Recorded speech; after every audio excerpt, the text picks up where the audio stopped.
저희가 이제 화공을 하는 사람들이 보통은 이렇게 마이크로스코픽한 쪽으로 가기도 하지만 마크로스코픽한 쪽에서 우리가 필드가 무슨 농업 분야, 수산 분야, 해양 분야로 가면 마치 뭐 토목이나 건설이 대단한 규모를 가지고 프로젝트 하듯이 그런 쪽에도 그런 많은 일들이 있다는 걸 알았습니다.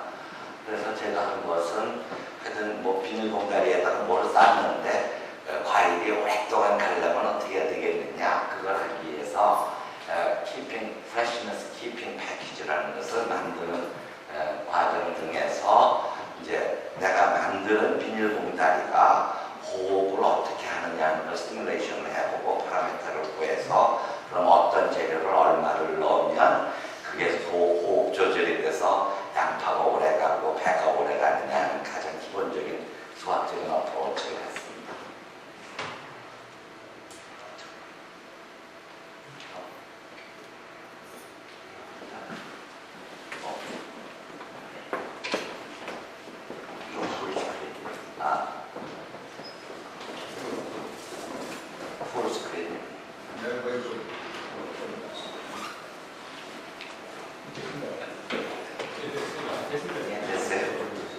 넘기는 게 이거예요.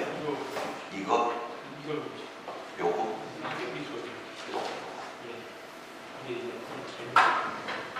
이게 뭐예요?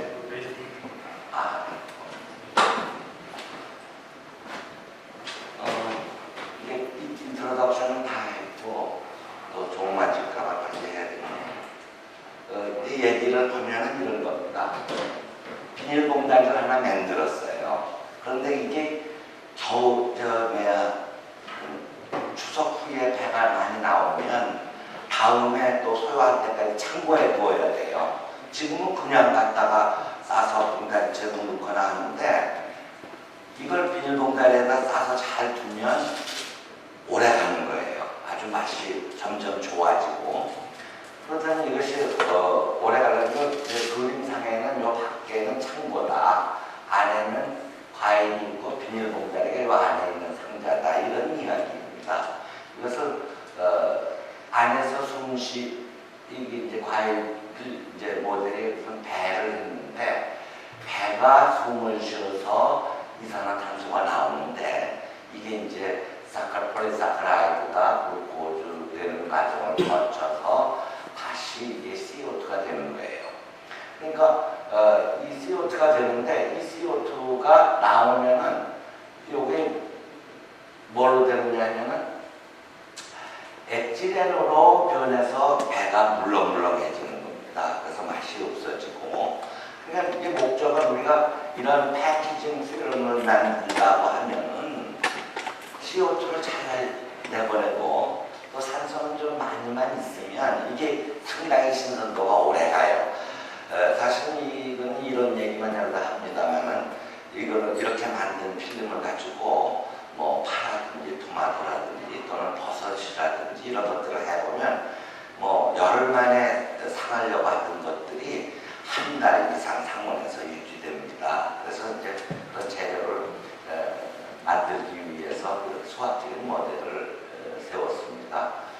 뭐 폴리사카라이드가 없어지는 것은 그 속에 폴리사카라이드가 많은 양만큼 된데서 일식, 이식해서 식을 세우니까 전체적으로 보면 다 하시는 얘기고, 이게 이제 필름이죠. 이 필름으로 CO2가 나가고 또 요게 이제 그 봉다리에 쌓이는 안쪽 그 과일을 싸고 있는 봉다리라고 하면 그 안쪽에서 CO2가 이렇게 하면 여기 밖으로 나가고 들어오고 하는데 이건 뭐 라니미어 아섭션 모델 가지고는 잘 안 만져서 이퀄리브리엄 absorption 모델이라고 분리공정에서 발표를 한 트랜잭션을 했습니다. 그래서 그런 모델을 써가지고 7번째 시기고, 그 다음에 이제 요 안에 기체가 CO2는 얼마큼 하느냐가 왜냐면 surface absorption 되고 그 다음에 mass flux가 일어나서 그 식을 세우면 이거는 뭐 perfect의 diffusion equation. 그래서 다 하면은 한 17개가 되는데 이게 이제 그 over expressed 된 그런 그림 과일, 봉다리 속에 있는 과일이고, 필름은 물론 작은 그 얇은 거지만 한 0.1mm 정도에서 몇백 오브스트럭짜리 필름이지만 이거는 디퓨전 모델이 적용돼야 되니까 이걸 파이브트 차분화해서 표현하고, 요거는 참고 그 공간을 말해서 하면 식이 아까 말씀드렸던 식 중에 이 정도로 해서 한 열몇 개 이 식이 적용해서 풀어야만 각각 나타나는 그 개수나 포함해야 할 것들을 정하게 됩니다. 이거는 저희가 바로 그냥 실험실에서 제작해가지고 만들어진 필름, 우리가 만든 필름의 퍼미에이션 무슨 캐릭터리스틱을 측정하도록 간단한 장비들입니다. 이 셀 속에다가 우리가 만든 필름, 그 필름은 여러 가지가 되겠습니다만 주로 폴리에틸렌 베이스 해가지고 여러 가지 애디티브를 정해서 해가지고 필름 쪽으로 투과되는 질소, 산소, 이산화탄소, 그 다음에 엑지렛 이런 것들의 투과도를 조사하는 장비입니다. 여기 그 셀의 모습이고, 여기가 셀인데, 여기가 좀 셀인데, 여기가 밖에는 이제 지지대고, 그래서 밖에서 위에서 누르고 이거 진공 뽑은 다음에 여기를 진공을 뽑은 다음에 한쪽에다가 압력을 탁 주면은 거기서부터 여기 진공된 압력이 점점 올라오죠. 근데 순수하게 요 위에다가 질소를 넣고 압력이 올라오는 걸 재고 CO2를 넣고 압력이 올라오는 속도를 재면 디퓨저비티라든지 퍼미어빌리티라는 것을 다 계산할 수가 있죠. 이게 측정 때문에 이렇게 진공을 뽑아서 한 20분 뽑아서 그 다음에 압력을 탁 올리면 밑에 진공됐던 부분에 압력이 살살 변하는 모습을 볼 수 있는데, 이런 것들을 이제 플로트를 해가지고 이게 이제 이 경우는 CO2일 경우에 압력이 변하는 과정을 증폭해서 그려본 것이고요. 그것을 무슨 퍼미어빌리티를 구하는 스테디 스테이트 정상 상태 가정법에 의해서 퍼미어빌리티라는 상수를 구하고, 그 다음에 이것들을 이제 처리를 하는데, 여기서 저희가 표시를 안 했던 부분이 이런 것들보다도 사실은 필름인데, 필름은 이제 폴리에틸렌에다가 세라믹 같은 파우더, 저희 그 옹스트럼은 아니고 나노미터나 또는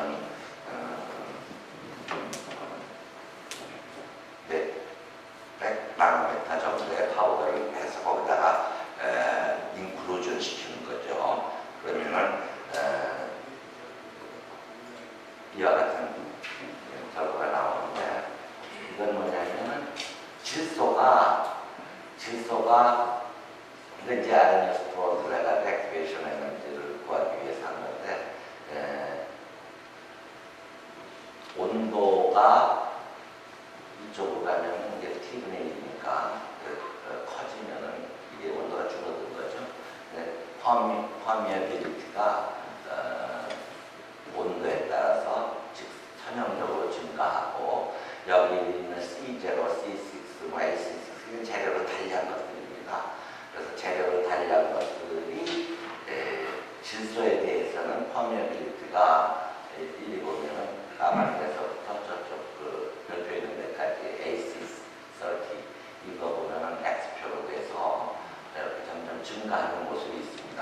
이거는 질소가 그렇게 많이 지나간다는 뜻이고, 또 하나는 이제 O2 산소에 대해서도 보면 산소도 잘 다니고, 그 다음에 이제 C2 에틸렌 가스도 잘 나가고, 그 세라믹 파우더에 따라 CO2도 잘 나가는데, 자 그러면 이제 이런 것들을 발견하면 이런 세라믹 파우더나 재료가 어떻게 달라지는지에 따라서 이런 가스가 퍼미에이션 잘 된다는 걸 알 수 있게 되니까, 그걸 가지고 재료를 적에 어떤 필름을 만들지를 알게 됩니다. 이것은 absorption, equilibrium absorption constant를 구하기 위한 실험이고, 그래서 이제 실제로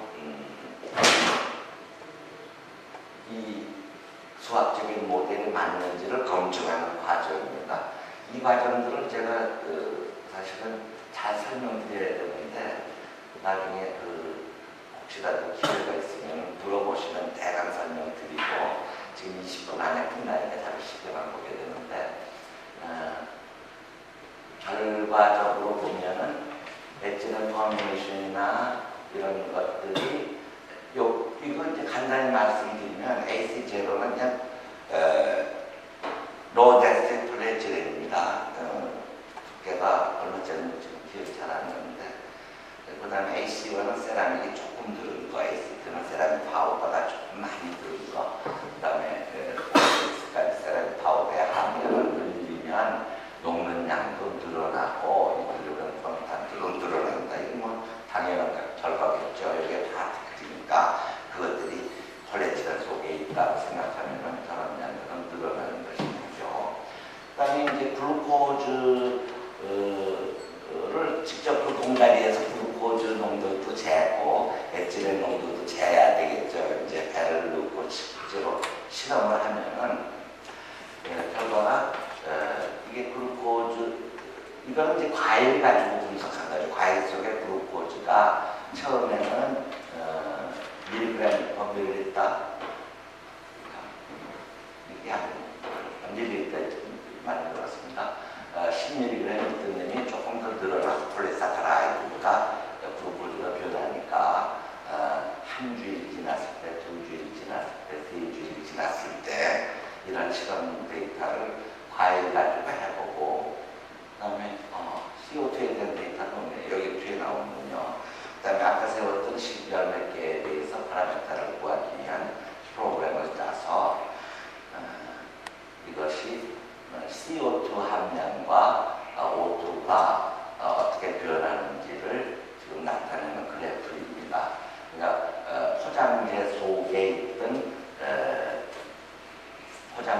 있던 CO2는 이만큼 늘어나다가 줄어들고 그 다음에 산소는 점점 포장재 속에서 줄어들고 있다. 근데 이 결과는 수학적으로 이걸 맞춰서 함량별로 하면은 이런 특성들이 결정되는 이런 그래프들이 다 달라질 수 있고 또는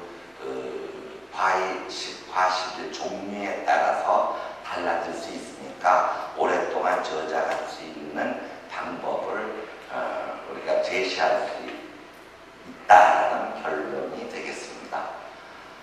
그래서 구했던 파라미터들 이건 뭐 이미 다들 학공을 하시는 분들은 다 아니까 그래서 결과들이 이렇게 되어 있습니다. 그래서 최종적으로 보면은 우리가 가정을 세울 적에 그냥 폴리사카라이드가 글루코즈로 되고 그 글루코즈가 카본 다이옥사이드가 되는데 그 카본 다이옥사이드가 되는 놈이 그냥 되는 건 아니라 산소하고 반응해서 표면에서 반응해서 카본 다이옥사이드가 된다는 아주 심플한 모델을 가지고 그 다음에 이놈이 나갈 적에는 그 포장 비닐 공간이 밖으로 나갈 적에는 이산화탄소가 많이 나가게 하고 산소는 좀 덜 나가게 해서 엣지레는 많이 나가게 할 수 하는 그런 재질을 만들고 그런 재질을 만들어서 수학적인 모델을 가지고 이건 이제 이퀄리브리엄 압sorption 모델이라 해가지고 학원을 아직 발표를 안 했고 아무것도 안 했는데 한번 특보를 할까 생각 중입니다. 그래서 그걸 가지고 계산하고 파라미터를 구해서 실험한 결과를 해보니까 잘 맞더라 그런 내용입니다. 부족한 것 같은데 제가 발표를 하는 당사자가 사실은 아닌데 우리 학생들이 취직도 다 해가지고 하나는 미국 가고 하나는 뭐 중국 가고 그래서 헛수 없이 제가 발표하게 됐습니다.